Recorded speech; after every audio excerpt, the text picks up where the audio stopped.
Hi, welcome back.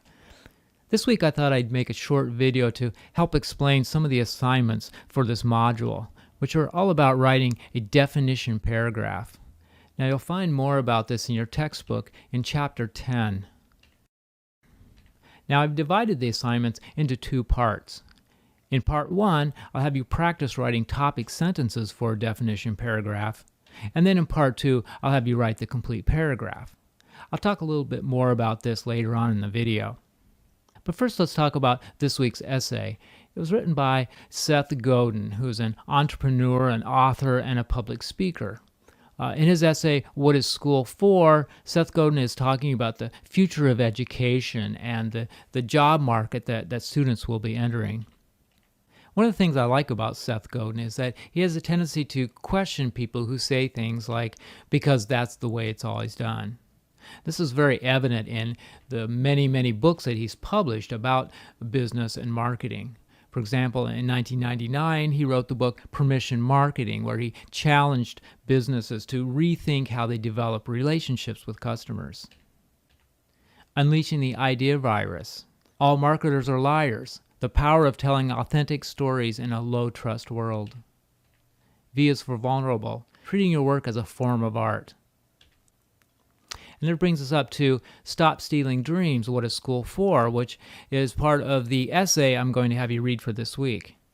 In his essay, Seth Godin challenges the typical approach to education, and he asks the question, are we really preparing students for the future?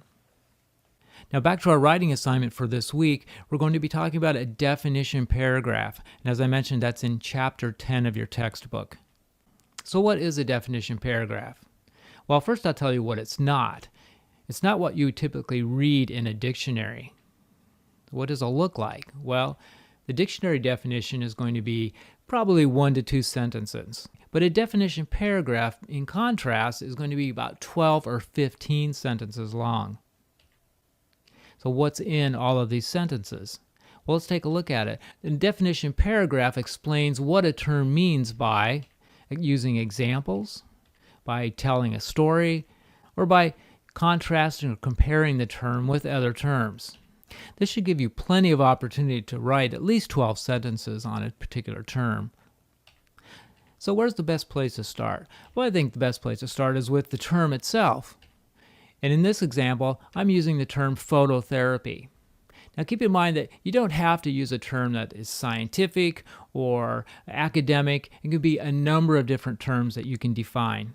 For example, you could write a definition paragraph that defines the word compulsive liar, or hoarder, or a paragraph that defines the word sustainability. Or how about success? Or how about what patriotism means to you?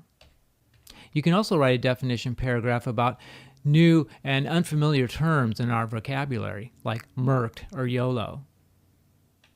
The second step is to develop a topic sentence for your term. Now be careful that you don't write a topic sentence that reads like this, in this paragraph I will define.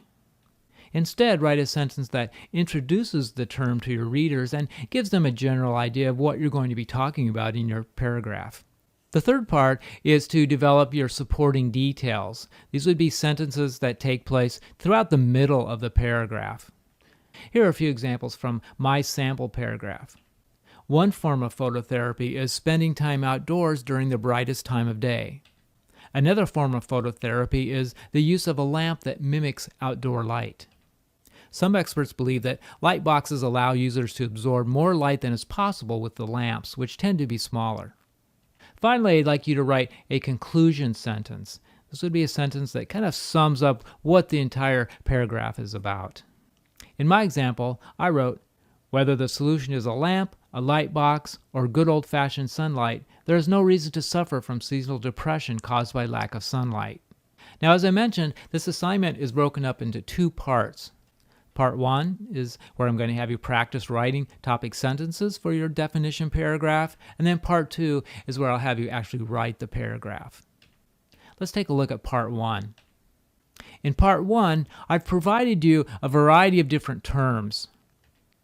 For example, spring break, what I would like you to do here is write a sentence that might be a good topic sentence for a definition paragraph about spring break. For example, spring break is a vacation from school or college during the spring term lasting about a week. Now, this is a perfectly fine topic sentence for the term spring break. However, it does sound a little bit like a dictionary definition, so I would like you to make an attempt to try to make your sentences a little more intriguing, maybe a little more enticing for your reader to complete the entire paragraph. So let's try a different variation of this. Spring break can be a much-needed recess from school or college, although some believe the vacation promotes binge drinking with teens. Okay, immediately you can see that this is a much more interesting sentence and kind of leads your reader into the rest of the paragraph, where you'll probably be talking more about spring break as it relates to drinking. Let's look at another example. Using the word prejudice. Prejudice is a preconceived opinion of someone based on that person's age, sex, or race. Now again, this is a perfectly fine topic sentence. However, it does sound a little bit like something you'd read out of a dictionary. So let's see if we can make this a little more interesting. Prejudice can be found on grade school playgrounds where children often choose team members based on age, sex, and race. So for part 1, I would like you to complete this exercise first, just to give you some practice with creating topic sentences for a definition paragraph. Now let's take a look at part 2, where you'll be writing your complete definition paragraph. The first step is to choose a term, and I'm going to let you pick your own terms for this part of the assignment. Then I'm going to have you write a topic sentence. Next, I'm going to have you list details about that term. Try to think of as many things that you know about that term and list them on this page. If you can come up with at least 9 different details about your chosen term, I think you'll have plenty of material to work with in creating the entire description paragraph. The next step is to start adding transitions between those details you listed on the first page. Then bring together sentences using those transitions to form the body of your definition paragraph. Try to shoot for writing 10 to 12 sentences. Finally, write a conclusion sentence. There should be a sentence that sums up what the entire paragraph is about. Now I want to talk a minute about choosing a term. Of course, there are many technical terms that you could choose that would make good candidates for writing a definition paragraph. Things like phototherapy, which was my example, or radioactivity, or carbohydrates, or the free market system, minimum wage, affirmative action. However, you can also write definition paragraphs on unique terms and words in our language. Things like couch potato, hoarder. What does the word like mean in Facebook? What does the word hashtag mean? What does the word tweet mean or blog? You can also write definition paragraphs that describe certain personal opinions you have. Things like, what does friendship mean to me? What does success mean to me? You can define jealousy. You can define prejudice. You can define racism. What does patriotism mean to you? The next step is creating a topic sentence. Now, as I mentioned earlier, please do not start your sentence with the words, "In this paragraph I will define." Let's take a look at my example using the term phototherapy.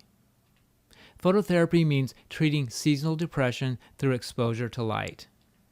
Now, this is a fairly typical sentence that you might find in a dictionary, so I'm going to change it around a little bit just to make it more interesting for the reader. Phototherapy is a common treatment for seasonal depression, which is often caused by light deprivation. Let's take a look at the term hashtag. Now, this is an okay sentence that is pretty typical to what you'd find in a dictionary. A hashtag is a pound sign that precedes a word or phrase used on social media sites like Twitter. Now let's see if we can make this a little more interesting. A hashtag provides a simple way to search for topics on Twitter and other social media sites. This might be a better topic sentence for an entire definition paragraph because it pulls the reader into the rest of the material. Here's another example using the term jealousy. I've seen firsthand how jealousy can destroy both a good friendship and a good marriage. I think you can see how this type of sentence might be more intriguing to a reader and cause that reader to want to go ahead and read the rest of the paragraph. Well, that's it for this module. I hope you have a great week, and please contact me if you have any questions or concerns about the material in this module.